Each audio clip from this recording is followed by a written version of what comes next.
Viral debt collector dikeroyok massa usai diteriaki maling di Semarang, niat tarik motor. Nasib malang dialami seorang pria diduga berprofesi sebagai debt collector di Kelurahan Wonosari, Kecamatan Ngalian, Semarang. Pasalnya seorang ibu-ibu yang hendak ditarik sepeda motornya oleh debt collector itu justru meneriakinya sebagai maling.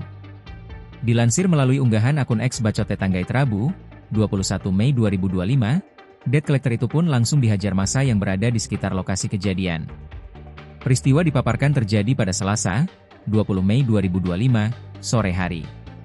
Terlihat dalam video yang beredar, pria tersebut tampak tersungkur tak berdaya menahan sakit. Ia menutupi wajahnya menggunakan kedua tangan sambil bersandar pada tebing tanah. Sesekali ia tampak meringis saat para warga terdengar meneriakinya. Menurut informasi seorang ibu dua motornya mau ditarik debt collector. Akhirnya ibu 2K teriak maling 2 akhirnya debt collector diberi salam olahraga oleh warga pada hari Selasa 20 Mei 2025 sore. Dekat RM Sampurna Randu Garut, wilayah Kel Wonosari Kecamatan Ngalian, via IM Semarang, terang unggahan tersebut. Sementara para warga yang sudah mengetahui bahwa pria tersebut sebenarnya adalah debt collector masih saja terus mencercanya. Bahkan saat sudah dalam kondisi tak berdaya, debt collector itu masih dilempari sebilah kayu. Terdengar pula tawa para warga melihat kondisi debt collector yang tersungkur kesakitan itu.